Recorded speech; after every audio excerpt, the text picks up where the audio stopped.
Guys, for today's video, ibahin natin. Umalis muna tayo sa online lending app kasi sukang-suka na ako sa lagi kong nakikita na hindi ko ma-attempt na sobrang taas na interest. At promise na susuka na talaga ako. Okay, ngayon, ibahin natin. Pag-usapan muna natin si SeaBank. Si SeaBank ay isang rural bank na nagtatransact online. So, yan ang pag-usapan natin. At bakit natin pag-usapan? Kasi narinig nyo naman si Ownbank, diba, na naglabas na siya ng virtual debit card. Well, si SeaBank, medyo ginalingan niya, tinaasan niya na yung bar niya. So, ngayon, selected few na ang nabibigyan ng access sa debit card ni SeaBank. Ayan, yan yung pag-usapan natin ngayon. Maiba naman, para naman hindi rin kayo masuka. So, pag-usapan natin yan. So, sit back and let's discuss. Coming right up.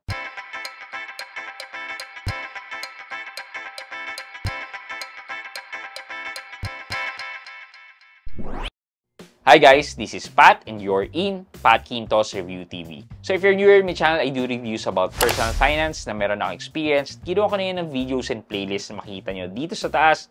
At kung bago ka dito sa channel ko, you may want to consider subscribing to my channel. So guys, to tell you the truth guys, wala pa akong access sa debit card ni SeaBank. But may mga news na kasi na available sa internet na pwede kong i-share sa inyo. Pero first, kung bago ka pa lang dito at hindi mo alam kung ano ang SeaBank. Si SeaBank ay isang rural bank from Laguna. Ang pangalan niya before ay Bangko Laguna. And then, nung pumasok si SeaMoney sa Bangko Laguna, doon na nag-start na i-rebrand yung Bangko Laguna na maging SeaBank. Maganda si SeaBank, actually, na-start siya as 6% interest per annum and then eventually bumaba, naging 5% and then ito, nasa 4.5%. Pero guys, yung 4.5% na yan, malaki pa rin yan ngayon comparing with other digital and online banks. Para sa akin guys pang number 2 ko sa listahan si SeaBank.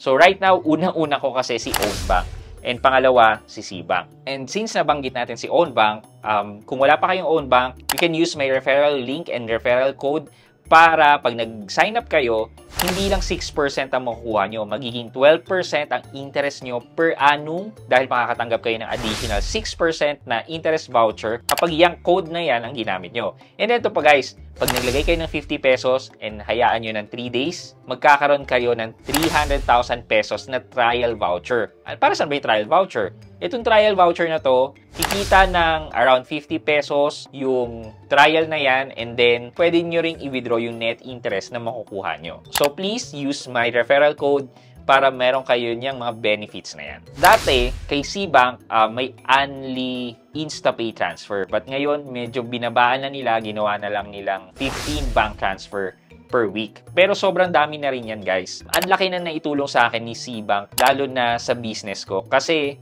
nagka-cash in and cash out kami sa GCash. So, syempre, hindi ko ako nag-iiwan ng malaking pera sa GCash. At iniiwan ko yan sa aking SeaBank account. Siyempre, kumikita yung pera ko ng 4.5% daily, di napapaikot ko pa yung interest na nakukuha ko kay SeaBank. But eventually, yun na nga, medyo bumaba. Tapos, siguro ang tagal nang walang kahit na anong update. Meron sila mga referral programs, pero hindi ko naman masyadong tiningnan or pinagkaabalhan yung referral program. Well, fast forward, ang dami kong sinabi, ito na nga yung debit card. Initially, ni-roll out to sa mga employees ni SeaBank. Ayan. So, sila na yung meron na nagbe-beta test or may early access to that. But, just past week, meron na nabigyan ng early access kay SeaBank. So, ito yung mga information about the SeaBank debit card. So, ito yung itsura niya. Ayan.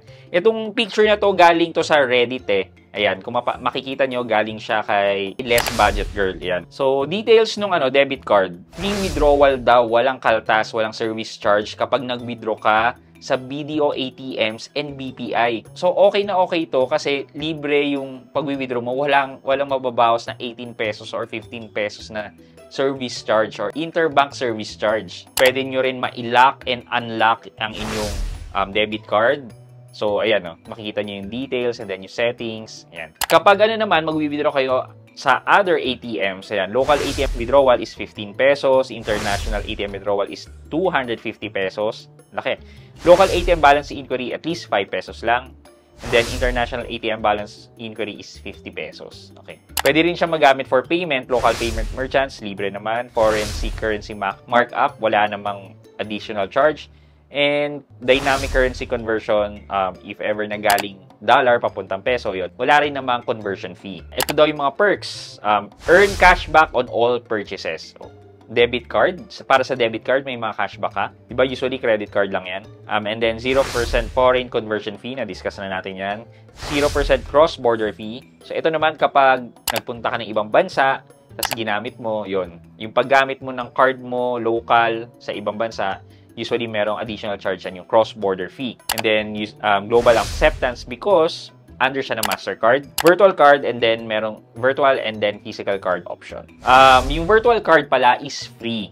Pero if you want to get the physical card, it would cost you around 300 pesos. And then kung merong final na dispute or ibabalik sa iyo yung mga kaltas, merong service fee na 250. Para sa akin guys, okay itong ATM card ni SeaBank, lalo na kung na-officially na nailabas na yan sa lahat ng user ni SeaBank. Kasi yung withdrawal lang daw niya sa BDO at saka sa BPI na free of charge. Kung tama yung sinasabi dito sa Reddit post na to, well, gustong-gusto kong magkaroon yan kasi maraming BDO at saka BPI na ATM across everywhere kung saan-saan ka pumunta.